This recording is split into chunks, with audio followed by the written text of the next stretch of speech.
Alrighty. So, on the first episode, we got my mama. I felt like who better than to kick it off. So, if you had to introduce yourself to people who did not know you and you wanted them to know you, how would you introduce yourself? My name is Felicia Elizabeth Sessoms. My family, they know me as Lisa, Mom, Aunt Lisa, cousin. In the streets, they just think it's Lisa Blue. Well, we just the same.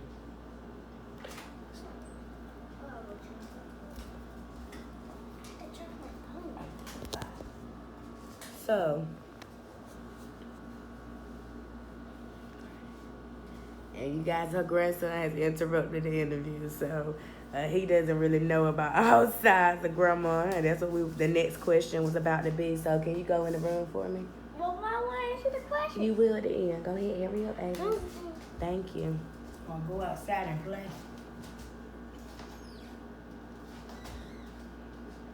So, do you really feel like all of those people or all of those characteristics are the same person? No, But in the same sense, they can be. It takes all that to be one person. And you have to be able to ground yourself to know that each of those people make a whole. so which one do you feel like has impacted your life the most? Which one of those personas or which one of those parts of you? Lisa Blue. Okay, so can you talk about who Lisa Blue is? How was she created? Or give us a little background about Lisa Blue. It was always what I wanted when I wanted then. Didn't really think about anybody else or the outcome. Whatever it was, if I just wanted to do it then, I did it.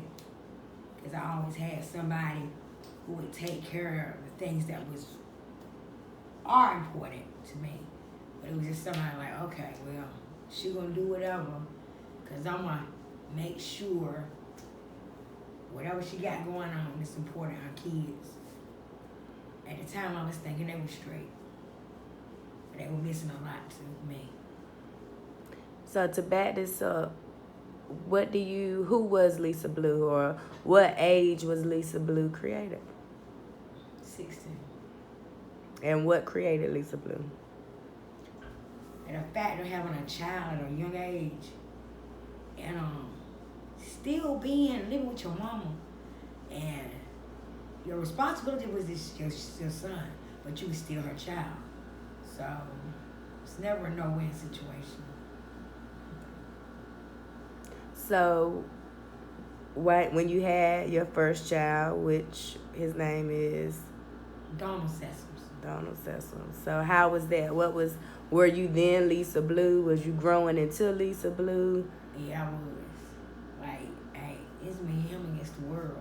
So whatever I had to do to make sure that he had whatever, and it was not like nobody was saying, no, this ain't the right way. I mean, all means necessary. We're going to get it. So what were the things that you felt like you had to do at that point?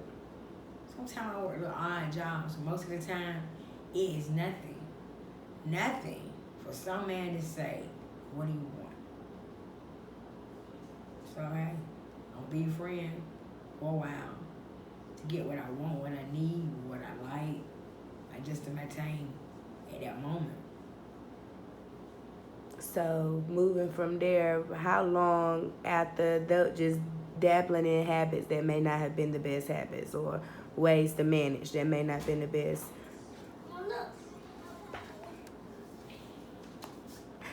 How long after that would you say drugs were involved in your life?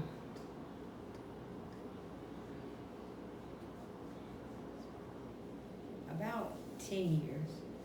Okay, so from before drugs were introduced, do you feel like men was the No, because drugs and men can't hand in hand. So when you say they came hand in hand, I mean, when I started drugs, it was like a lot of men. But before drugs, it was like, I worked, I worked hard in the food system. I worked here, I worked there. I did jobs. So when drugs was introduced in your life, There was a lot of men. Lots of men. Lots of men. and what was your drug of choice? My drug of choice was crack cocaine. So do you remember the first experience you had? Oh, dude. Yeah, I really did. Okay. You want to talk about it, or? It ain't really nothing to talk about. I mean, it was just me, your dad, your grandma, and Bernie. So, of course, your grandma already knew, and probably, whatever. Burnett, he had a lot. And Dad, yeah, he knew. And the person was like, well, we ain't even gonna do this unless everybody can smoke. So I did. You weren't even born. You weren't even thought about it. So how did that change you and grandma's relationship? Because at that point you were grown. No, it didn't change it. It was just like, we both got hung up in the turmoil because the drug itself is just, it's a minute high. Do you feel like that made you trust doing it more because you was doing it with your mom? Hey. Or you didn't think that far into it? Like, did you? I really didn't think. If she doing it, why not? She's not gonna let me do anything that's gonna really totally fuck up my life. So, how long after starting did you get a feeling of this is fucked up my life? When me and Gregory, your daddy, we couldn't make it work. Okay? We just couldn't make it work because he was a newborn. I had came off of drugs because see, the moment I found out I was pregnant with you, okay, that was it for me. I couldn't. So mom and Greg maybe went up, fine, cool. So it's time for me to go back to work. He didn't really want to go back to work. It was just a lot of stuff. Then I moved back in with mom, with you. And it was like, why not? We would do it together sometime, Somebody was always there to keep the kids, so, I just think sometimes she had a better grasp of it than I did. Because this is what I wanted to do. This is what I was going to do. Because I used to like to get high. At 2.5 second high. I liked it. And with it comes a lot of, it takes a lot to stay high. Oh, crap. It takes a lot. Do you feel like it was ever moments while you were doing the drug that you did not want to do it? Nope. Never can say. Every time I smoke, that's what I wanted to do. Yeah. So even moments where you would remember me coming to look for you, like do you remember? I regret it. I would hate it. I'd be like, damn, should I come see me? This ain't how I want to see me because no kind of form of affection I wanted you to think this was cool, this was right. This is what I just choose to do to fuck up my life. You see, you always want better for your kids. You never want them to follow in your footsteps. Even if you're doing great things, you still want them to do better things than you did. So was your mechanism with things not letting us see you at all? Right. To know is one thing, but to see, so different. So did anything ever, like even when I would come looking for you, the times I would not be able to find you, or I remember the one time I did find you. Like, do you feel like after I left, did that affect you, or did it just make you want to? It did. I was like, damn, she got to see me like this. It's like, damn, I should want to do better. I could do better, but look where I'm at. What am I going to do? I ain't got nowhere to take myself. So, I'm here. I figure she's somewhere better than me. Where I'm at. Well, what am I going to drag you around from here to there? Yeah, okay. That's understandable. Looking at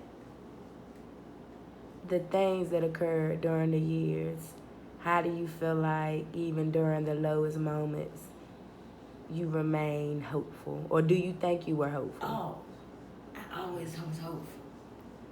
because through it all, even my worst drugged out moment, I know there's a God. Because a lot of things that happen around me, I was never touched, harmed, or hurt in no way. And it always could have been me. Just a second too soon, or I came too late, or I left just in time, or I just didn't get in that car.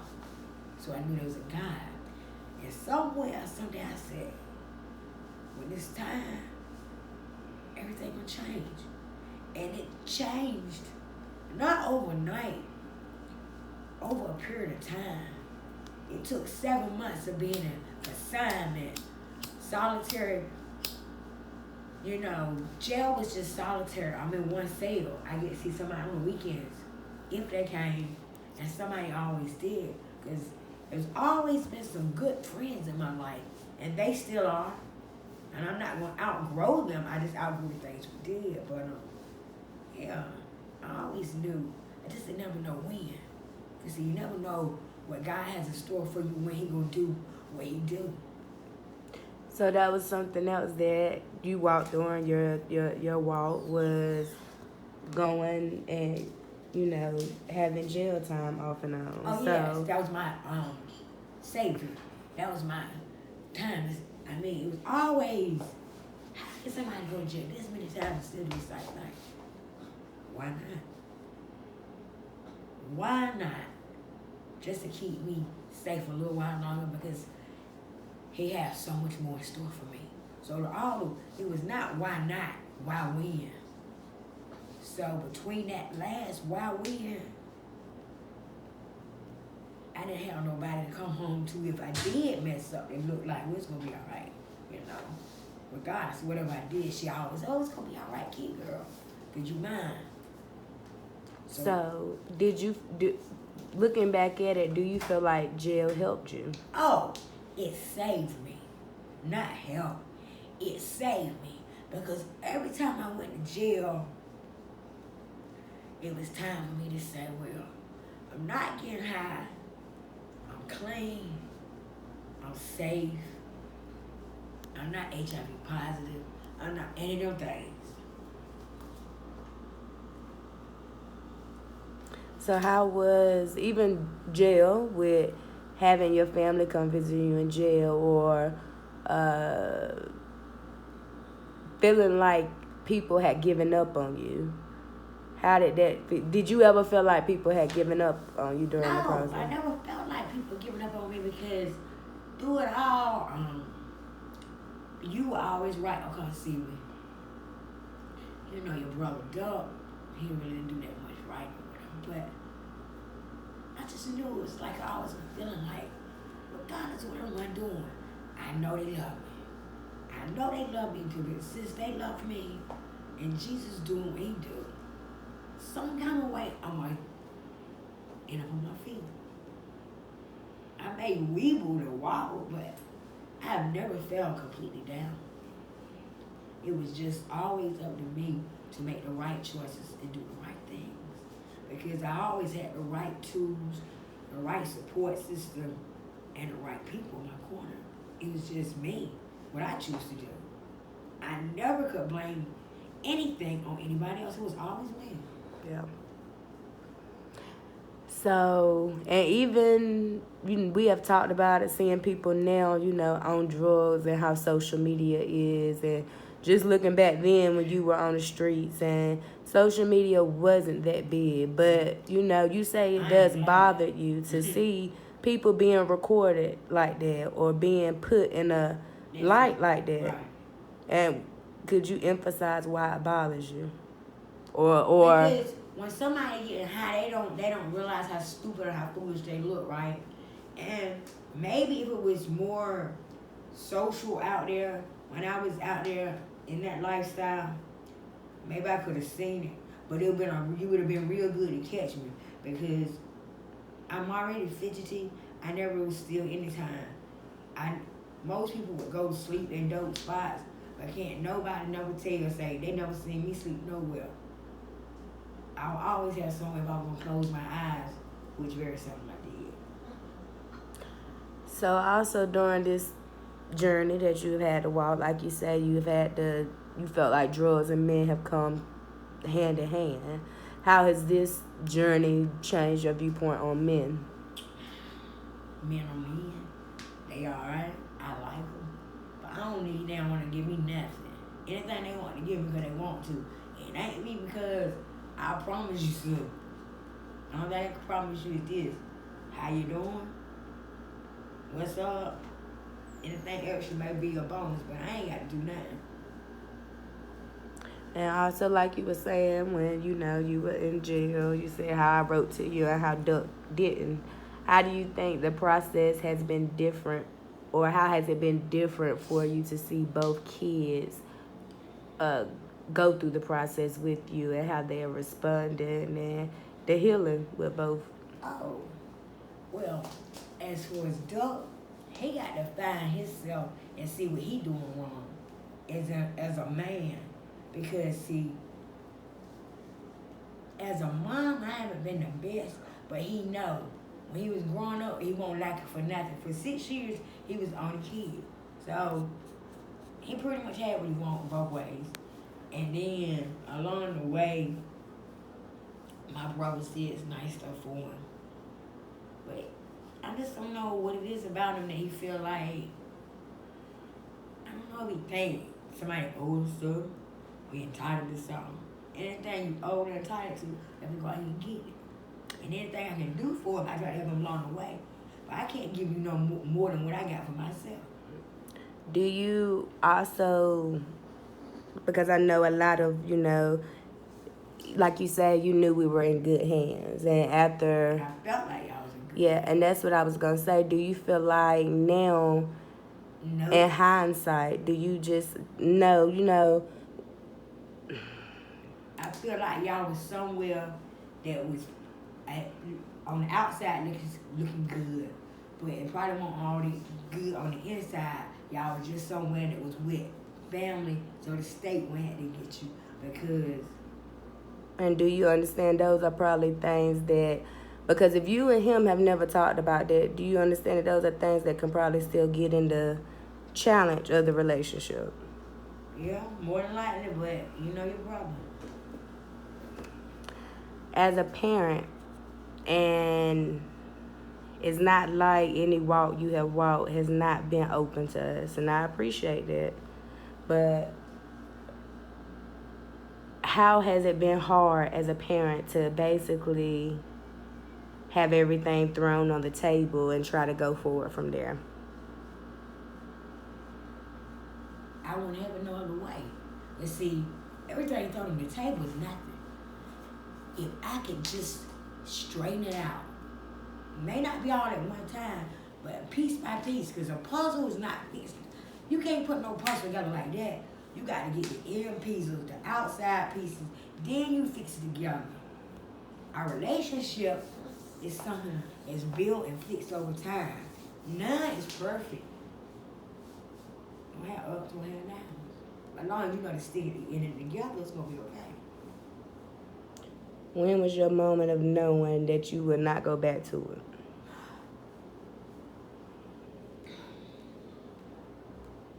When I was in Nash County I Jail, got stuff. I got stuff that lay in the couch. Okay, it's okay. Bye. when I was in Nash County Jail for them 7 months waiting to be sentenced because I could have got 7 years. So, each day I would do certain stuff, meditate, pray, and it's hard to fast and stuff sometimes in jail because whatever it is, but it was nothing for me. I'm like, okay, God,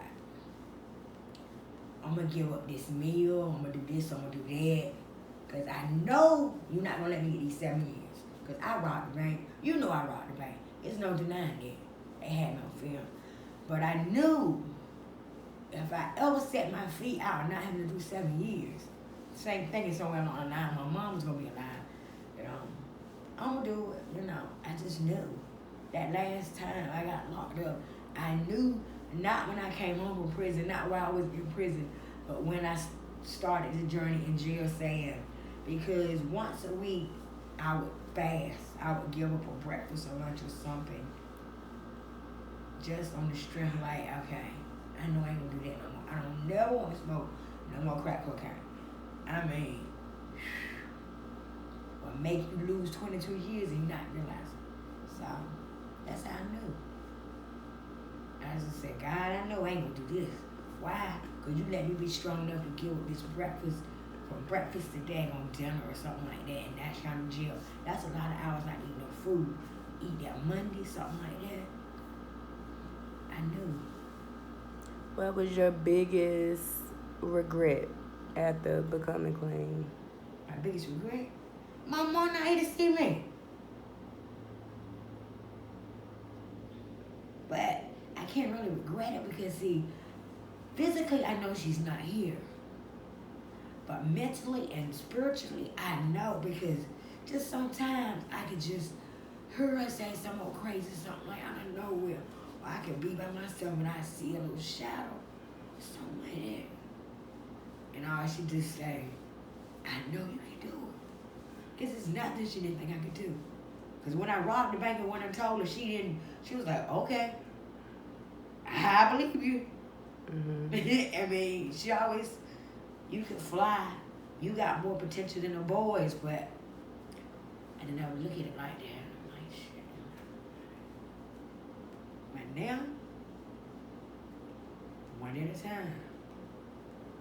And through you, them grandkids, and dog, everything good. Ain't got no problems. Because whatever problems, them somebody else's problems. My problems is nothing. I have none. Life is good. It's really good. And the other stuff, that's nothing. Nothing. So what is your next goal in life? My next goal is to be a homeowner with my daughter so we can get this paperwork. So when I do go see my mom, my dad, my brother, I can be like, yeah, well, I know she got a house that's hers. You know, it's my next goal. 2 last questions. For anybody who is either walking that walk now, have walked it, or is a child who has a parent or a loved one walking it, what would be your advice to them? Don't never stop praying for them, because there's always hope. And you got to want to put yourself first to say, I'm better than this. I'm better than a 2.5 second high. Because that's all it lasts. I promise you that. My last question is, do you forgive Lisa Blue? Oh, yeah.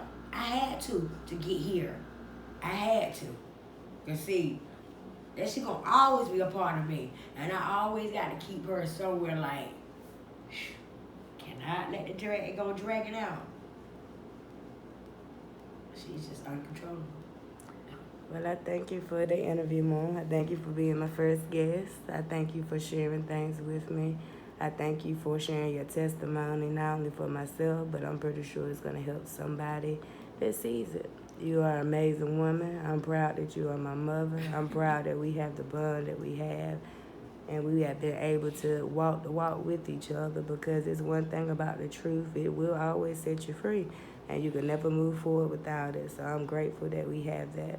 So, all righty. Peace. Hold on. Let Avery, come on and ask a question.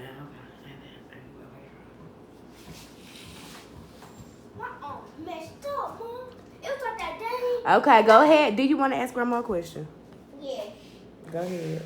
Do you sleep at night or not? I don't sleep well. I really don't. I sleep by periods. You know that because you sleep with me sometimes. It takes a lot for grown to sleep because it just always have. I ain't no good sleeper unless I, take something. Okay. That's it. All right. But will you will you go to the arm